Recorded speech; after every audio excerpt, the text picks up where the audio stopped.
Ya, para kiai, para sahabat semuanya, kita ucapkan selamat datang dan selamat bergabung di ketua kita, ketua Komisi Dakwah Majelis Indonesia, yaitu Dr. Haji Ahmad Zubaidi. Selamat sore ya. Bismillahirrahmanirrahim. Assalamualaikum warahmatullahi wabarakatuh. Alhamdulillah wa syukurillah wa la hawla wa la quwwata illa billah. Allahumma salli wa sallim wa barik ala sayyidina wa nabiyyina Muhammad sallallahu alaihi wasallam wa ala alihi wa sahbihi ajma'in. Amma ba'd. Para kiai, para asatidz yang sangat kita hormati, tentunya Al-Karam Kiai kita Dr. Kiai Haji Ahmad Zubaidi MA. Beliau adalah selaku Ketua Komisi Dakwah MUI. Kita ucapkan selamat datang dan selamat bergabung Kiai. Alhamdulillah beliau telah hadir di tengah-tengah kita. Kita bersyukur kepada Allah Subhanahu wa taala. Insyaallah pada kesempatan kali ini kita akan membahas terkait dengan ekonomi syariah atau ekonomi Islam ya. Perkenalkan, saya Adi Mansah selaku anggota Komisi Dakwah juga, mendampingi kiai kita Kiai Dr. Ahmad Zubaidi yang insyaallah akan mempresentasikan kepada kita terkait dengan ekonomi syariah atau ekonomi Islam. Karena sebagai dai ya, sebagai ulama, sebagai ustaz, tentunya kita paling tidak memiliki pengetahuan atau dasar-dasar ya terkait dengan ekonomi syariah ya. Itu juga bisa jadi bahan kita ya dalam berdakwah atau dalam menyampaikan kajian-kajian dan khutbah-khutbah kita. Tanpa memperpanjang kalam, pada kesempatan kali ini dengan segala hormat kami mintakan kepada kiai kita ya Dr. Haji Ahmad Zubaidi MA untuk menyampaikan materi terkait dengan ekonomi syariah atau ekonomi Islam ya. Mohon kepada para kiai, para nyai, para ustadzin, mari kita simak baik-baik materi ini, mudah-mudahan dapat bermanfaat buat kita semuanya. Kepada Al-Karam wa Muhtaram kiai kita Kiai Dr. Ahmad Zubaidi MA, waktu dan tempat kami persilakan.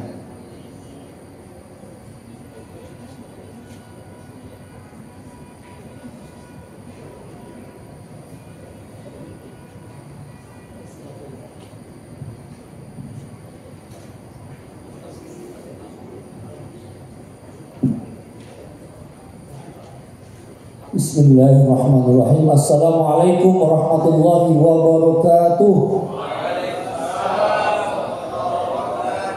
Selamat sore, pagi, siang. Mudah-mudahan walaupun sudah sore, semangatnya masih semangat pagi. Insya Allah. Saya tahu kalau para dai ini biasanya ceramah, ya enggak? Yang sekarang emang enak dengerin ceramah seharian gitu ya.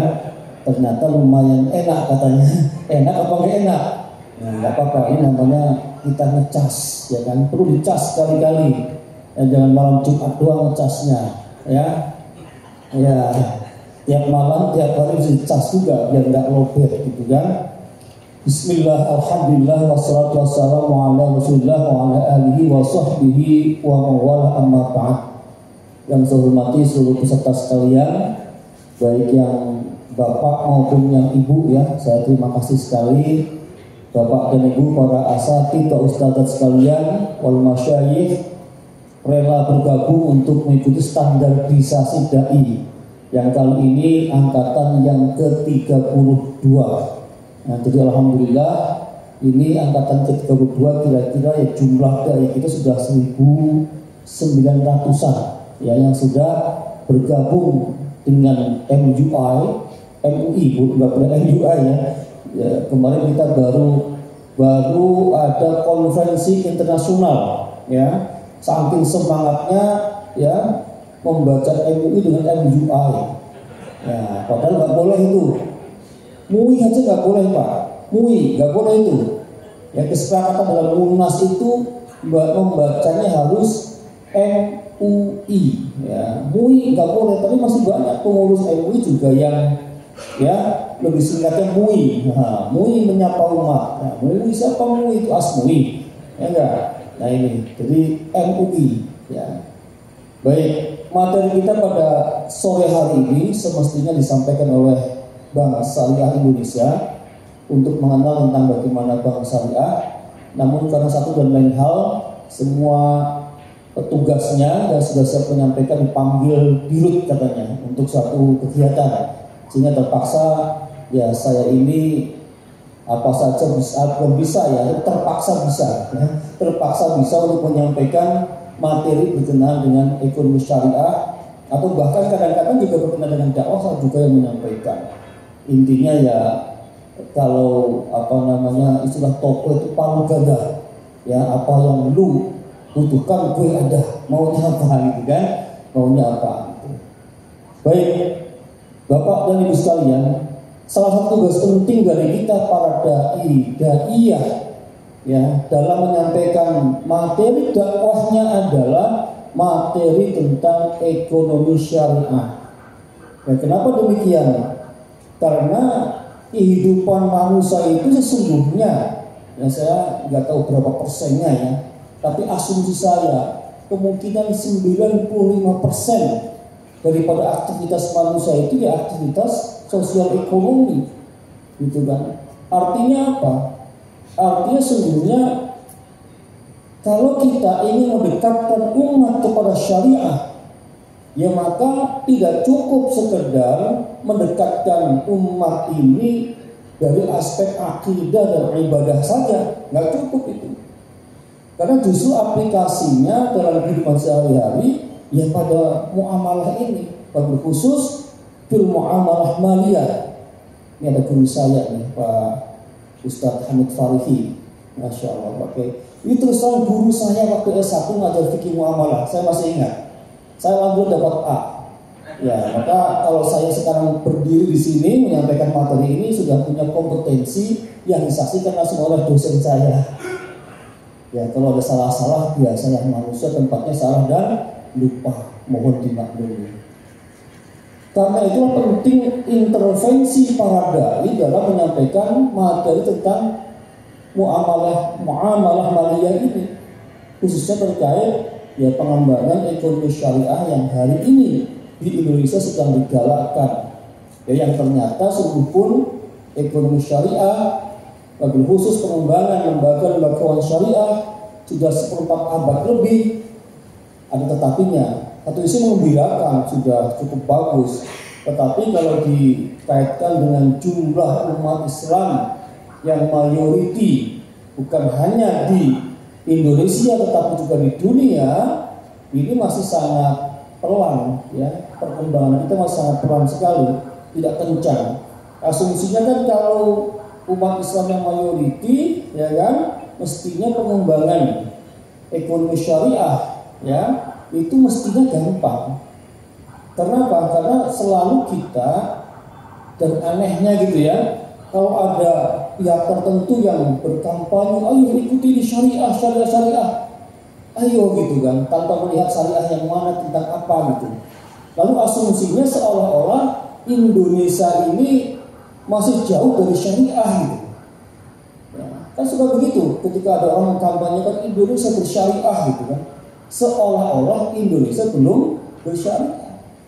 Ya, seolah-olah kita masih blank, kita masih jauh dari syariah. Padahal dalam tataran tertentu kita ini sudah banyak yang syariah, baik dalam tataran yang formal maupun yang tidak. Yang formal tentu sudah pada hal-hal yang dikaitkan dengan peraturan perundang-undangan yang di dalamnya memang secara tegas ya, itu berkaitan dengan hal-hal yang berkaitan dengan umat Islam, ya, termasuk pengembangan lembaga keuangan syariah, ya, pengembangan zakat, wakaf, itu luar biasa. Tetapi ya itu tadi, seringkali banyaknya masih blank, seolah-olah negara ini masih jauh dari syariah, padahal tinggal kita memberikan pemahaman dan tinggal masyarakat melaksanakan, dari segi itu insya Allah kita tidak perlu lagi khawatir kalau negara kita ini negara apa, ada yang ngomong negara tauhid dan negara apa gitu ya. Kita tidak seperti yang mereka bayangkan. Sudah banyak instrumen yang tinggal kita menjalankan. Nah itu saya masih garis besar dulu, kalau materi dalamnya saya yakin Bapak Ibu sudah paham semua lah ya. Tapi ini semangatnya dulu, bagaimana semangat kita sesungguhnya. Instrumen sudah ada, peraturan perundang-undangan sudah ada, ya tinggal bagaimana masyarakat paham tentang itu, ya kan? Insya Allah akan cepat ya berkembangnya ekonomi syariah di Indonesia. Nah kedua mungkin ya kita perlu memahami dulu apa itu ekonomi syariah. Lanjut. Ya, kalau bicara ekonomi, ya tentu mau tidak mau ini kan bukan bahasa Arab ekonominya, ya ini ekonomi berasal dari bahasa Yunani yang artinya atau yang berasal dari bahasa Yunani yang yaitu kata oikos yang berarti keluarga, rumah tangga, dan nomos berarti peraturan hukum, ya sehingga secara besar ekonomi adalah aturan rumah tangga atau manajemen rumah tangga. Kalau para dai ini saya sudah tidak sanksi lagi. Kalau urusan rumah tangga itu paling pinter, betul nggak Pak? Bahkan nggak cukup keluarga satu, urus keluarga yang lain, gitu kan? Itu tandanya kalau para ustadz, para kiai, insya Allah kalau urusan keluarga itu mempunyai kecerdasan yang lebih dari yang lain. Insya Allah. Makanya kalau disebut kiai, ya rumahnya dan tangganya masih satu, katanya dipertanyakan kiainya. Ya, makanya saya juga sebenarnya nggak mau disebut kiai. Ya, karena insya Allah saya ingin komitmen rumah dan tangganya satu saja, insya Allah. Tapi kalau takdir menentukan lain, jangan nolak, gitu kan? Ya iya. Siapa sih yang berani menolak takdir ya Pak ya? Nggak ada. Saya yakin semua pengennya satu doang. Tapi kadang-kadang takdir itu urusannya beda gitu loh. Jadi para ibu pun harus memahami itu. Bukan sekedar keinginan para bapak, tapi memang keinginan dari Allah Subhanahu wa taala. Takdir sudah begitu ya siap menerima gitu. Siap nggak Bu? Enggak katanya. Baik. Jadi tentang ekonomi ini tentu kaitannya adalah dengan produksi, distribusi dan konsumsi terhadap barang dan jasa. Ya, yang tentu kaitan utamanya nanti adalah rangka pemenuhan kebutuhan rumah tangga kita. Ya, jadi ini oke lah, bagaimana pemenuhan kebutuhan rumah tangga itu dipenuhi dengan cara-cara yang syar'i, cara yang islami, ya cara yang halal atau thayyiban gitu ya, sehingga mendatangkan keberkahan kepada kita dan keluarga kita dan tentu kepada bangsa kita. Lanjut. Mungkin saya nggak usah deh, Mas Ray nggak usah saya turun satu-satu ya. Nah ini dulu yang penting. Penggunaan istilah ekonomi Islam telah masyhur dalam diskursus di tingkat internasional yang masuk biasanya dari istilah Islamic Economic. Jadi hanya di Indonesia saja kita mengenalnya ekonomi syariah. Kalau kita searching di Google, ya coba ekonomi syariah atau syariah ekonomi itu nggak ketemu Pak. Yang adalah Islamic Economic. Sama dalam peristilahan pada istilah operasional misalnya pada perbankan syariah. Ini unik, istilah ini hanya ada di Indonesia. Ya di tempat lainnya Islamic Bank, asuransi, Islamic Insurance dan lain-lain ya. Ternyata ini punya sejarah sendiri. Kenapa Indonesia menggunakan kata-kata syariah, tidak menggunakan kata-kata Islam?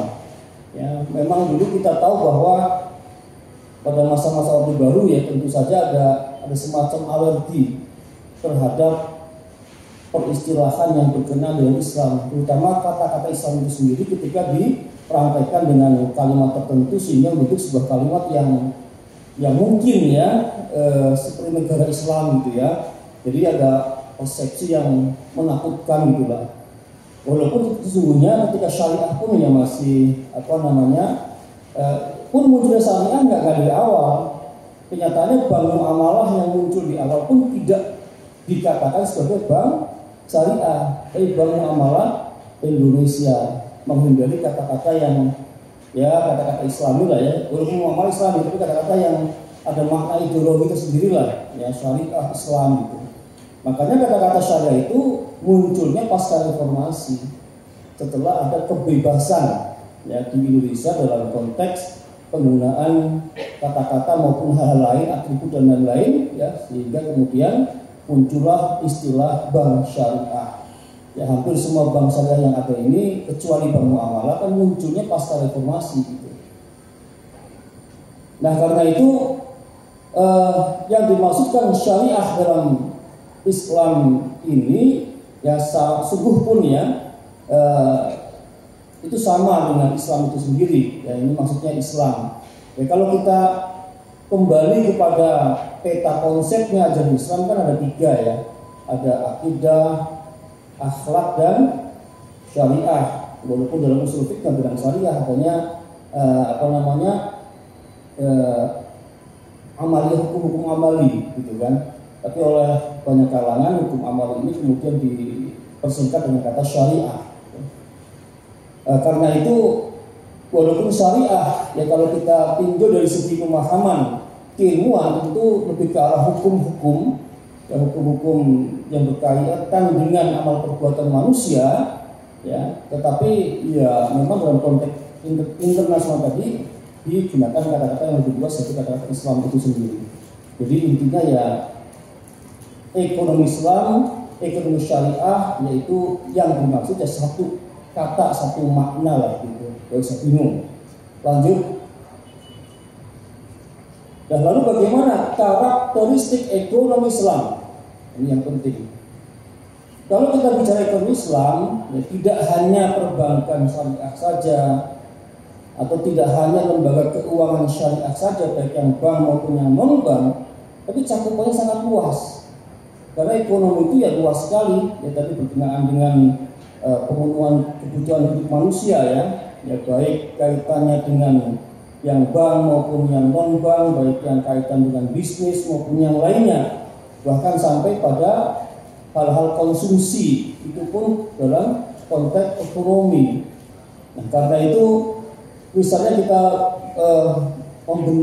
membicarakan tentang harta, maka di sana pun dikatakan harta kepunyaan Allah. Jadi harta itu kepunyaan Allah. Ini sebuah filosofi yang sangat penting supaya manusia itu tidak serakah. Secara hukum betul, harta yang kita miliki adalah harta kita, milik kita.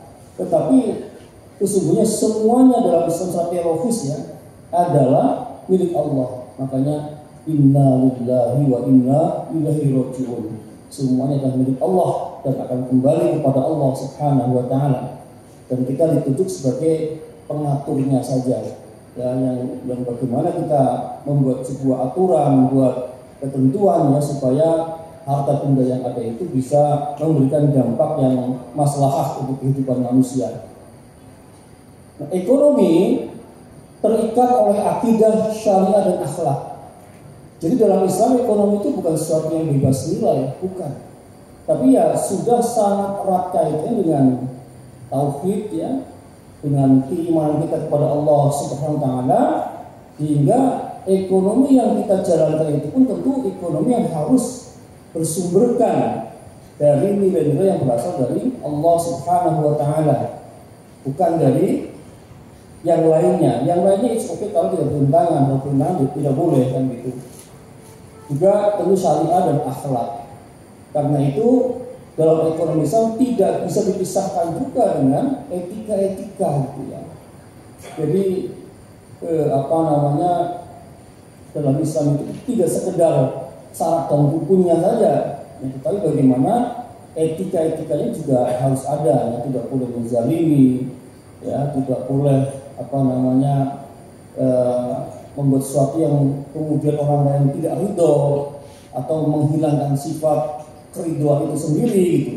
Itu bagian dari etika yang mesti ada di dalam ekonomi Islam. Nanti panjang kalau kita bicara akhlak ya. Kemudian terdapat keseimbangan antara spiritualitas dan materialitas. Jadi harta benda itu tidak sekedar untuk kepentingan jasmani yang semata ya, bukan hanya untuk kesiram, makan enak, bukan hanya untuk kawin lagi, bukan hanya wah ya, tapi juga kepentingan spiritualitas ya, untuk spirit kita, hubungan kita dengan Allah Subhanahu wa taala ya, untuk umroh, untuk kurban, untuk bagaimana sholat kita berkhusyuk lagi dengan masjidnya nyaman gitu kan, pakaian kita bagus gitu. Kemudian keadilan dan keseimbangan dalam melindungi kepentingan individu dan masyarakat. Ini ciri utama ekonomi Islam itu menghargai juga hak individual. Ini beda dengan ekonomi sosialis misalnya yang menyatakan bahwa harta benda itu atau kekayaan itu dikuasai oleh negara. Jadi individu nggak punya hak untuk menguasai kekayaan. Kalau Islam dibolehkan, silahkan Anda boleh punya harta benda sebanyak mungkin.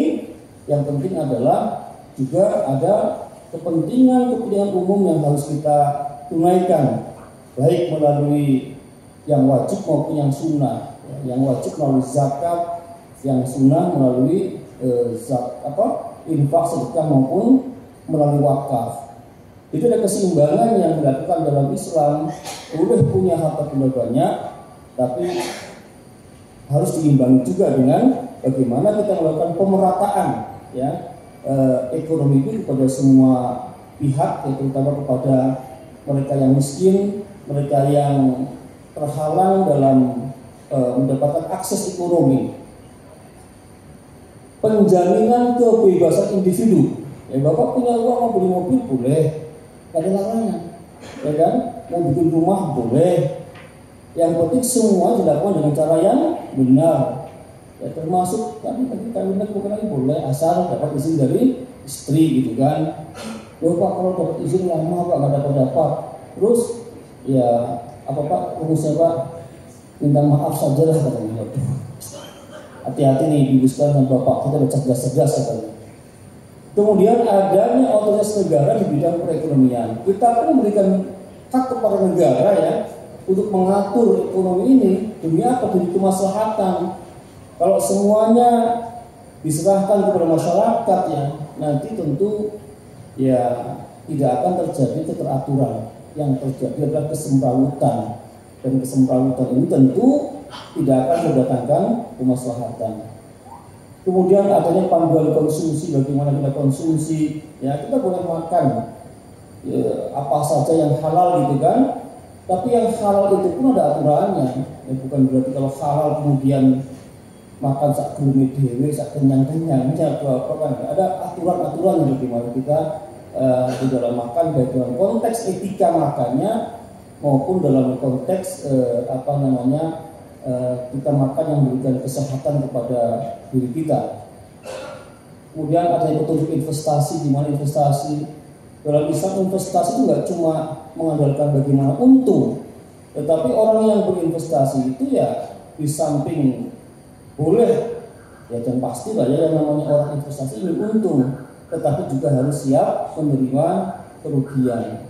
Jadi adanya keuntungan itu ya ada bersama adanya resiko. Kok mau untung terus itu gimana gitu kan? Dan anehnya sering terjadi kasus-kasus di mana ada investasi yang sangat menggiurkan, returnnya bagus 20% per bulan, masya Allah. Ini kan nggak masuk akal. Tetapi kenyataannya banyak orang yang kadang-kadang tertarik dengan tawaran return yang besar itu. Ya, apalagi yang ibu-ibu itu. Yang seringkali kalau ibu-ibu itu kalau soal penggandaan uang paling senang Bu. Betul nggak Bu? Kenapa? Pengen terlepas dari hegemoni suami. Ya nggak? Kalau yang mohon maaf mereka yang belum mandiri lah ya. Ya sudah mandiri pun sama. Ya kita dulu ada kasus kan penggandaan uang yang terlibat juga ada kaum ibu yang Profesor Doktor Nala yang ketika di Malang begitu. Ya, kalau bapak-bapak nggak begitu tertarik. Kenapa? Karena bapak-bapak ini lebih tertarik dengan penggandaan istri lagi-lagi. Tidak penggandaan uang gitu ya. Berat ini kalau begitu ceritanya ini. Ya, adanya kewajiban zakat, ya, adanya pelarangan riba. Ini adalah khosois al-iqtisad al-islami. Khosoisul iqtisad al-Islami gitu ya, kekhususan atau karakteristik ekonomi Islam. Lanjut, pondasinya apa? Ini inilah peta ya, peta kerangka ekonomi Islam. Tentu pondasi utamanya adalah akidah, ya kan? Akidah. Lalu ditopang dengan akhlak dan syariah. Dan penting lagi sebagai pondasi utama juga ya ukhuwah. Jadi semangat kita dalam berekonomi bukan semangat individualistik, tapi semangat kebersamaan, semangat persaudaraan, ya semangat kita punya kepedulian terhadap yang lain. Gitu. Nah dari situlah kemudian ya nanti ada prinsip-prinsip yang harus direalisasikan dalam ekonomi Islam itu seperti keadilan. Sudah pasti kalau ekonomi Islam itu adil, insya Allah. Kenapa? La riba, ada riba. Karena yang menciptakan ketidakadilan ini adalah riba, gitu kan? Karena itu Islam sangat tegas dalam melarang riba, ya kan? Wa halallahu al-bai'a wa harrama riba. Semua ulama sepakat bahwa riba adalah haram, ya. Dan MUI juga terkait bunga bank, walaupun ini juga diperselisihkan, tapi MUI pusat, MUI Indonesia, kalau MUI seperti Indonesia, bukan yang lain ya, itu juga telah mengeluarkan fatwa bahwa bunga pada lembaga keuangan konvensional adalah riba yang diharamkan. Ini ngeri sedap ini Pak.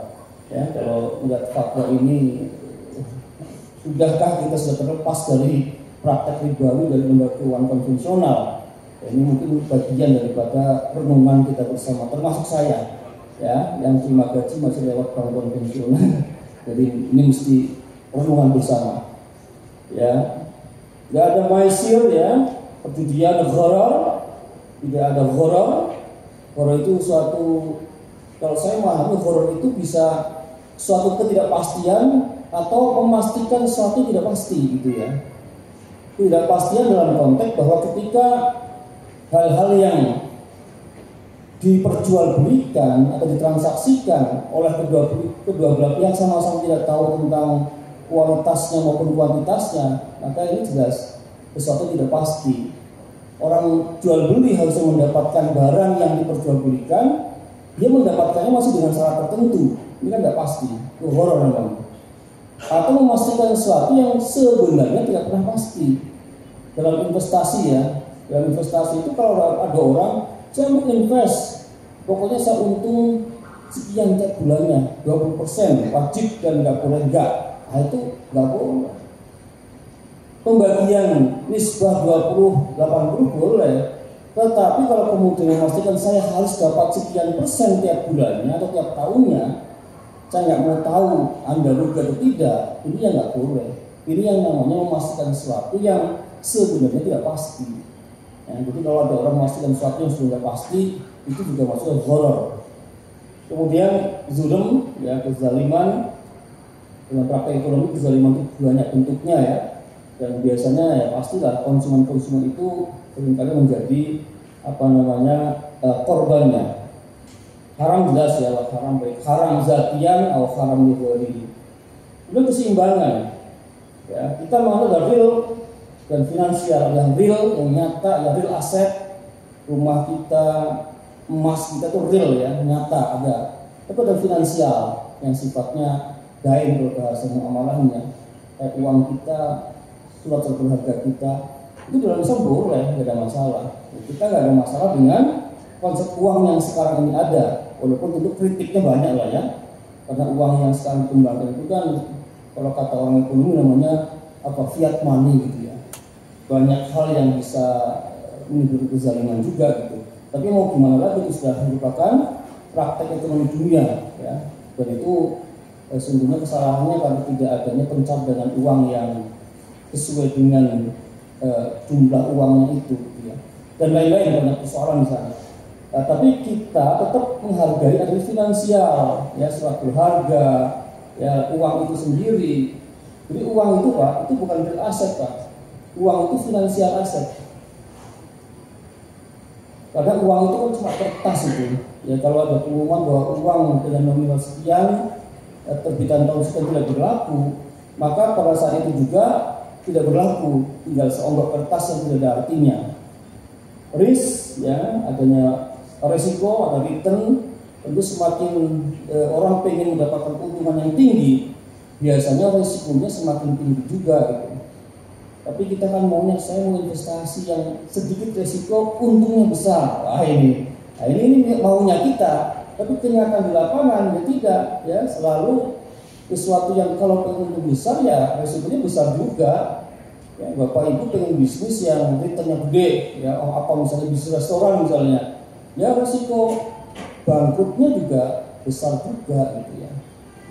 Kemudian eksplorasi konservasi, kita bukan hanya mengeksplor, bukan hanya mengambil kekayaan alam ya. Ini lagi ramai soal tambang ya.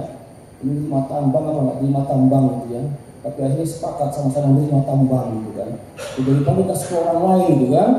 Ya, kalau ormas Islam bisa mengelola tambang dengan baik, ya lebih jujur dari perusahaan-perusahaan yang ada, ya lebih peduli dengan lingkungan, kenapa enggak gitu ya. Daripada diserahkan kepada perusahaan yang sudah merusak lingkungan, nggak peduli kepada kepentingan umum. Nah, ini lebih mafsadah gitu.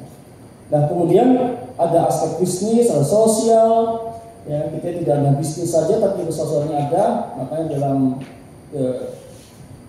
perdagangan juga ada zakatnya, ada material spiritual. Jadi ada tawazun, keseimbangan. Ya, sehingga dengan ini tentu akan melahirkan sebuah praktek ekonomi yang baik ya, yang bisa memberikan dampak yang baik kepada semua pihak. Dan kemaslahatan itu menjadi orientasi utama daripada ekonomi ini. Dalam maslahah karena didasari oleh iman, takwa, ya ada regenerasi, artinya bahwa kita memperhatikan itu. Kalau dalam Ibn Nasr maksudnya memperhatikan keturunannya, Ibn Nasr gitu ya. Kita melindungi jiwa, melindungi harta, melindungi akal. Artinya kemaslahatan itu akan terwujud jika maqasidus syariah dapat direalisasikan. Jadi anak atau hasil dari tahqiqu masalihil ummah atau masalah ammah itu adalah al-maslahah itu sendiri. Baik, kalau semua sudah terbangun dengan baik tahun ini, maka akan menunjukkan falah, keberuntungan, kebahagiaan. Dan falah ini bukan hanya falah duniawi tetapi juga falah ukhrawi. Nah ini. Jadi itu ekonomi Islam, kita menuju kebahagiaan di dunia wal akhirah. Semua paham lah ya, cuma mungkin bentuk peta konsepnya saja yang barangkali perlu dipahami untuk mempermudah penjelasan kita, maupun ya biar kelihatan ilmiah lah ini ya, biar kelihatan sistematis. Kadang kita ngerti tapi nggak sistematis. Kenapa? Karena nggak dibuatkan sebuah peta konsep yang baik. Lanjut. Karena itu tujuan akhir daripada penerapan ekonomi syariah adalah mewujudkan falah, ya, kesejahteraan masyarakat secara umum. Dan falah tadi itu sebenarnya ya kebahagiaan dunia dan akhirat, bukan dunia saja. Nah, karena itu falah dapat terwujud jika terpenuhinya kebutuhan hidup manusia secara seimbang. Ya, dan untuk mencapai falah tadi itu ya tentu harus terwujudnya maqasidus syariah yang isinya 5 tadi, al-kulliyat al-khamis, kata dulu aku kuliah ya, 5 hal pokok. Lanjut, biar cepat aja. Nah, masalah itu kita gambarannya ya, kemaslahan tercipta kalau kesejahteraan yang berpegang pada norma moral, ya, persaudaraan dan keadilan, kemudian kesetaraan distribusi pendapatan, layakuna dulatan bainal ahliya minkum. Jadi tidak terjadi penumpukan aset ataupun harta kekayaan hanya pada orang-orang kaya saja, ya, tetapi ada distribusi. Kemudian kebebasan individu dalam konteks kesejahteraan sosial. Ini maka kalau 4 hal ini terwujud ya, maka itulah masalah dapat diwujudkan. Dan tentu tadi ya, masalah ini tidak akan bisa terlepas dari maqasidus syariat itu sendiri. Lanjut. Nilai-nilai dalam ekonomi Islam ya, banyak sekali. Lanjut aja, akan dibaca sendiri saja. Ini kita bagikan nanti materinya. Baik, mungkin saya tidak berpanjang lebar menjelaskan ini. Saya kalau menjelaskan sesuatu pada orang-orang sudah paham, kadang-kadang gimana seperti menggalami lautan gitu ya. Lebih baik mungkin kita diskusi saja ya terkait apa sih persoalan yang sedang dihadapi oleh kita umat Islam Indonesia terkait dengan ekonomi syariah ini. Kenapa sih kok umpamanya pengembangan perbankan syariah kita kok market share-nya nggak naik-naik gitu ya. Market share kalau nggak salah sekarang masih di angka 6% ya. Padahal umat Islam ini minority. Apa masalahnya? Nah, mungkin Bapak dan Ibu sebagai pelaku ekonomi dan juga sebagai dai bisa men-scanning ada apa di tengah-tengah masyarakat kita. Nah, mungkin ada hal-hal yang tadi pesan-pesan negatif terhadap lembaga keuangan syariah kita. Maka mari nanti kita bisa diskusikan, kita selesaikan supaya kita memberikan kontribusi yang positif bagi dai terhadap pengembangan ekonomi Islam di Indonesia. Mungkin itu saja dari saya. Mohon maaf kalau ada hal yang kurang ataupun yang kurang jelas. Demikian, Assalamualaikum warahmatullahi wabarakatuh.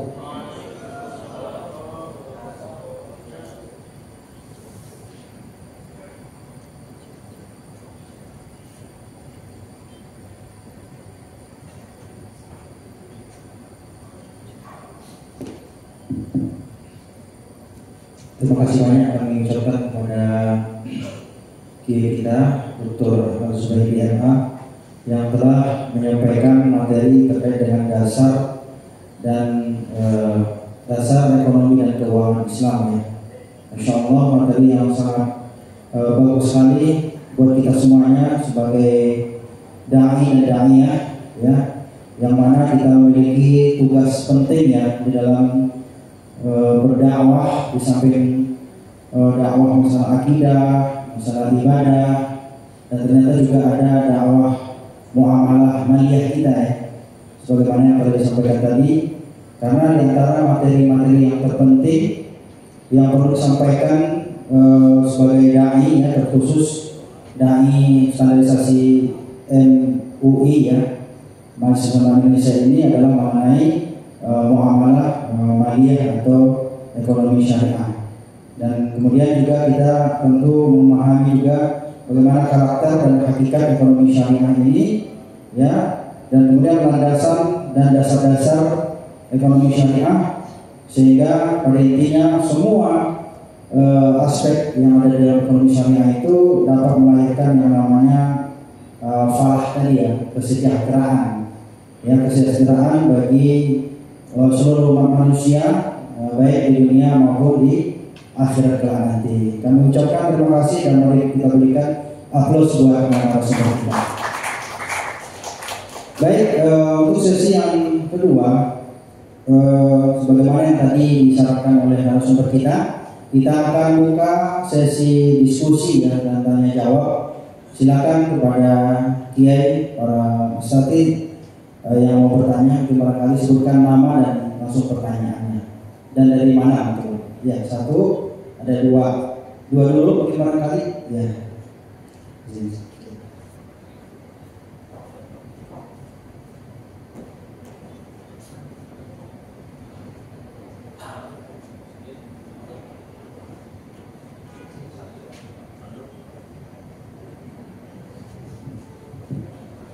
Bismillahirrahmanirrahim.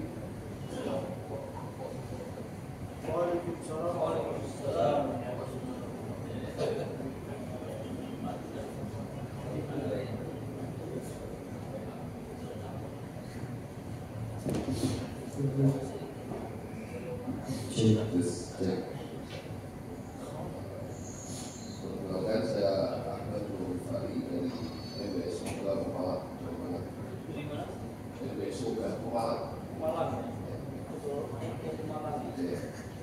Menyambung apa yang tadi pancingan dari Pak Dokter, bahwa faktor syariah juga berubah. Jadi karena di lapangan salah satunya adalah apa ya,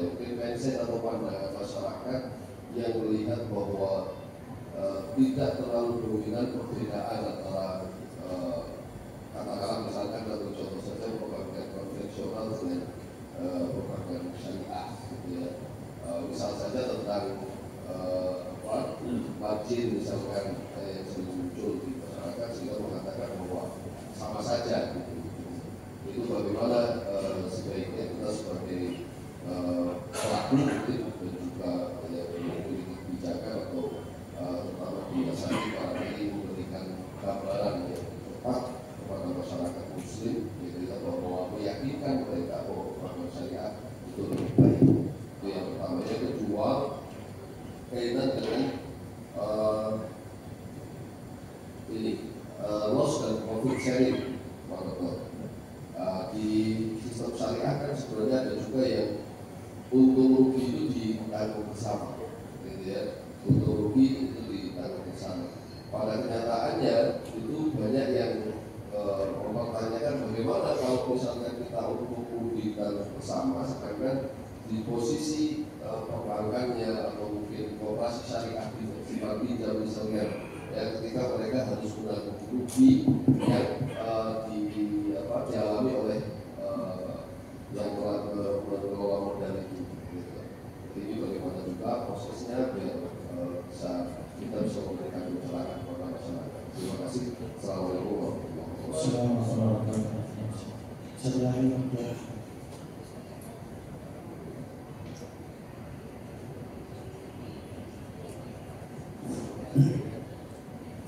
Assalamualaikum warahmatullahi wabarakatuh. Mohon maaf, pertanyaannya barangkali Namanya Ustaz, namanya dari mana? nama saya Taufik Suprapto dari Cikarang, Kabupaten Bekasi. Jadi bertanya, sebagai seorang dai, barangkali ada kiat-kiat untuk mendakwahkan secara sosioekonomi kepada masyarakat. Tentu dalam hal ini masyarakat kalau di perkotaan yang mungkin tahap pendidikan menengah ke atas dan ekonominya pun sudah semakin mapan, akan lebih mudah dalam hal dakwah di bidang ekonomi syariah. Tapi berbanding ke bawah, di masyarakat yang taraf pendidikannya lebih rendah, maka juga otomatis secara ekonomi lebih rendah, itu agak sulit dalam hal mendakwahkan ekonomi syariah. Barangkali ada kiat-kiat tertentu, Pak, karena di masyarakat rendah akan jarang didakwahkan dalam hal perekonomian itu, Pak. Waalaikumsalam. Ya, ini dua dulu benarnya ya, akan langsung ditanggapi dan direspon oleh kita. Pertama dari Bapak Ustaz Muhammad dari Pemalang, Ahmad Nur, mengenai masalah margin yang terkesan sama dengan syariah konvensional sama saja gitu. Dan yang kedua mengenai untung rugi, profit sharing. Baik, terima kasih. Ini pertanyaan yang paling esensial dalam masalah pengembangan ekonomi syariah, khususnya di lembaga keuangan ini, gitu kan. Ini tantangan kita adalah, jadi masyarakat kita ini masyarakat yang sifatnya pragmatis, populis, gitu ya. Sehingga ketika ada sesuatu yang agak ideologis pun tidak semua sudah menyambut, gitu ya. Dan ini sudah lama, survei ini lama. Bahkan terkait dengan politik pun sama. Masyarakat kita ini ternyata memang masih mengedepankan populistik ya, ataupun sifatnya pragmatis, belum kepada sesuatu idealistik gitu kan. Sehingga ketika ada tawaran-tawaran ini Islam ini apapun, ya sambutannya masih tidak maksimal. Termasuk juga pada masalah pengembangan ekonomi ini. Nah, karena itu memang tantangan kita adalah ya, tantangannya memang semua praktisi atau semua yang bergerak di lembaga keuangan ini mesti memang bekerja keras bagaimana menjadikan lembaga keuangan ini ya mempunyai manfaat yang minimal samalah dengan bank konven, yang konven itu manfaatnya ya. Kalau soal akad dan lain-lain itu pasti beda. Tapi masyarakat kan nggak melihat dari aspek akad gitu ya. Wah, kalau di bank syariah mahal gitu kan. Kalau di bank syariah mau lunasi lebih cepat saja lebih mahal daripada di bank konven. Bank konven paling-paling kena penalti sekian persen. Nah, itu memang menjadi PR kita bersama, ya kan? Ya, bagaimana caranya memahamkan ini ya kita tiada lain ya kepada dakwah-dakwah yang sifatnya teologis ya, bahwa tentu kita lebih mendahulukan yang Islami ya, yang selamat dunia akhirat walaupun terkesan sedikit mahal. Ya dibandingkan cari yang murah tapi masuk neraka gitu ya, kira-kira begitu. Tapi ini pendekatan kayak ini menurut saya memang pilihan pahit ya. Yang seharusnya apa? Seharusnya ketika kita mendakwahkan terkait ekonomi syariah ini kan mestinya bahwa yang syariah itu lebih baik segala-galanya dibandingkan yang konven. Kalau ini sudah bisa dalam prakteknya Pak, insya Allah dalam sekejap ya pengembangan ekonomi syariah akan bisa berkembang dengan cepat Pak ya. Market share bank syariah akan cepat melonjak ya, bahkan mungkin di angka 90% gitu ya. Ya, kalau di 90% kira-kira siap enggak gitu kan. Nah, tapi ini tantangan kita. Saya pun di lapangan jangan kan orang umum Pak, orang kayak saya aja kadang-kadang masih merasakan gitu. Ada ya Allah kok ternyata pun lebih mahal ya gitu ya. Misal, saya juga sama pernah kredit sesuatu dengan syariah, terus lunasi lebih cepat. Ternyata lebih mahal dibandingkan ketika saya kredit di bank konven dan saya lunasi lebih cepat Pak. Kenapa? Ini akan merubah ke depan Pak. Bapak kan dulu akan sekian. Jadi walaupun dilunasi, ya kalau mungkin ada diskon, tetap masih lumayan tinggi gitu kan. Nah ini tantangan kita bersama. Tapi semua akan terjawab insya Allah dengan besarnya nanti market share kita, yang sehingga lembaga keuangan itu mendapatkan keuntungan yang banyak, tapi dari banyaknya nasabah. Saya kira dengan sendirinya akan membuat bank syariah ataupun lembaga keuangan lainnya itu lebih efisien, lebih murah gitu dibandingkan dengan yang konvensional. Jadi selama kita masih belum besar, memang tantangannya pada aspek efisiensi. Ya, semua masih membutuhkan dana besar. Ini memang tantangan kita bersama. Maka yang mau nggak mau pendekatan teologis masih harus kita lakukan gitu. Dan ini memang ya pilihan kita ke situ. Bahwa ini kan Islam, ini kan masuk surga gitu. Daripada bapak pacar yang muda-muda yang orang neraka gimana? Mau nggak mau seperti itu Pak, ya kan? Termasuk umpamanya kita mendakwahkan tentang riba, ya. Ya nggak apa-apa kita bilang ke masyarakat, dosa riba itu paling ringan seperti orang yang menzinahi ibunya. Gitu. Wah ini kan ada hadisnya kan Pak. Nah ini ya boleh disampaikan itu. Tetapi jangan kemudian ini sebagai alat terus-menerus gitu loh untuk ngangkut-ngangkuti masyarakat secara teologis.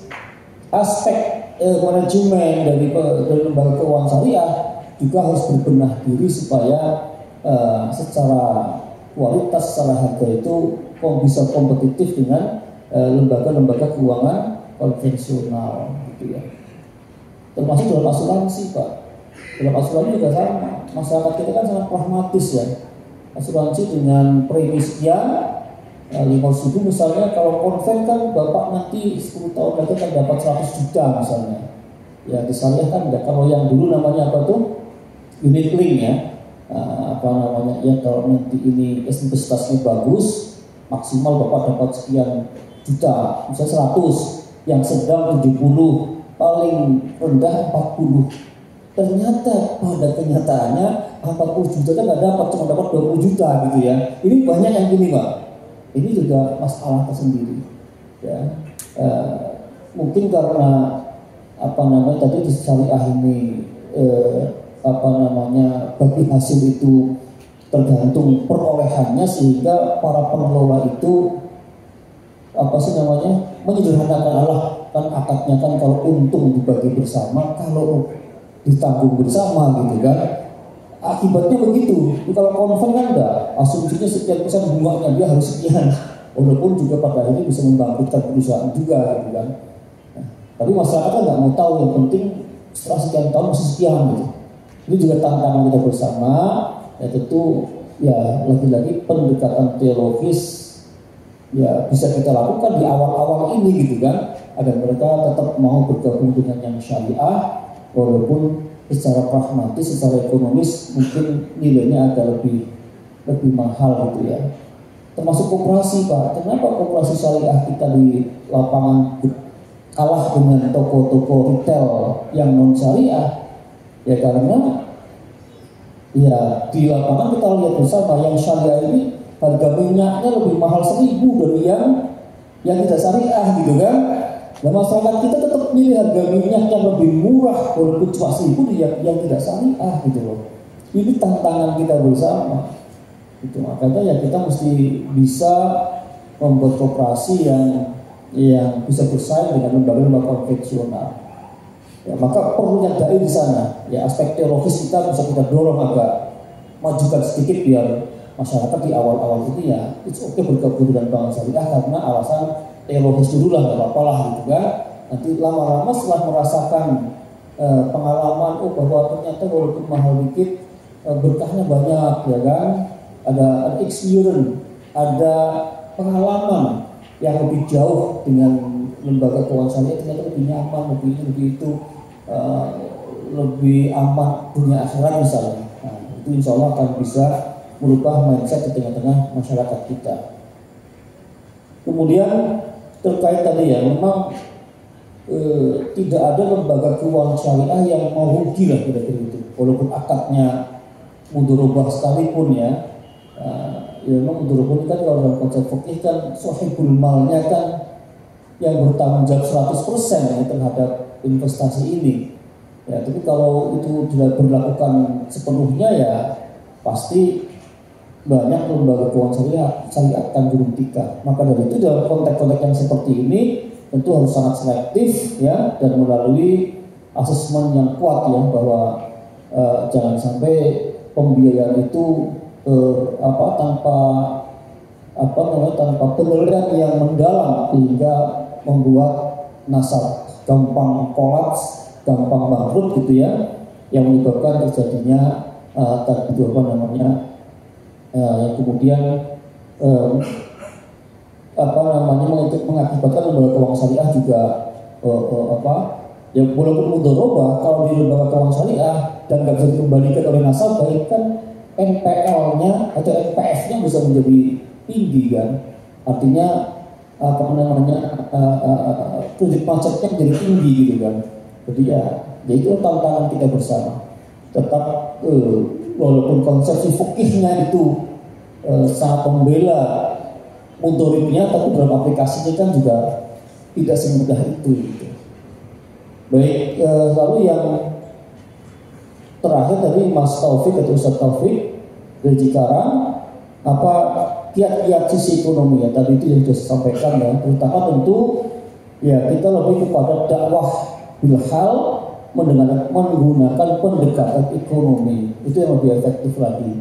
Jadi kita bukan cuma berdakwah ya di panggung ya, kalau semangatnya hanya ingin mendapatkan ujroh, mendapatkan kafalah ya, itu kan tidak ada dampak ekonominya. Tapi kalau kita dengan dakwah pemberdayaan ya, dengan melakukan dakwah komunitas, membangun ekonominya, itu kan bagus sekali. Nah, cuma kan memang kita ini ya tadi itu banyak di antara dai yang orientasinya masih orientasi amplop, betul Pak? Nah, kalau saya alhamdulillah Pak, saya nggak pernah dakwah dan saya melihat amplop, saya nggak pernah sama sekali isinya. Transferannya sekarang itu Pak, khotib aja udah transfer pakainya Pak di Jakarta, bener ya. Saya pakai tulis lagi kan, saya kalau dakwah tuh aku nggak ada salaman sama saya gitu ya, sampai diantar ke mobil kok belum juga salaman.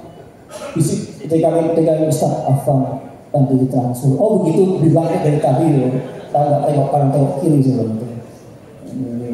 Ya itulah zamannya sudah begitu. Ya, makanya kita perlu memperkuat dakwah pemberdayaan ekonomi. Karena sebelum memberdayakan orang lain, dai-nya harus berdaya. Baik, saya kira itu dari saya, mudah-mudahan bermanfaat. Karena waktu jualah yang sudah habis ya, maka sampai di sini. Seharusnya saya itu nggak isi materi Pak. Ya, tugas saya biasanya hanya sambutan di depan ya, dan sudah dianggap sebagai narasumber, alhamdulillah gitu. Tapi karena tadi saya pagi-pagi nggak bisa hadir dan ada narasumber yang nggak hadir, terpaksa saya naik ke depan sebagai narasumber pengganti untuk materi ekonomi syariah. Mudah-mudahan bermanfaat untuk kita semua, dan kalau ada kurangan mohon dimaafkan. Billahi taufiq wal hidayah, wallahu muwaffiq ila aqwamit thoriq. Wassalamualaikum warahmatullahi wabarakatuh. Waalaikumsalam warahmatullahi wabarakatuh. Maaf buat kita.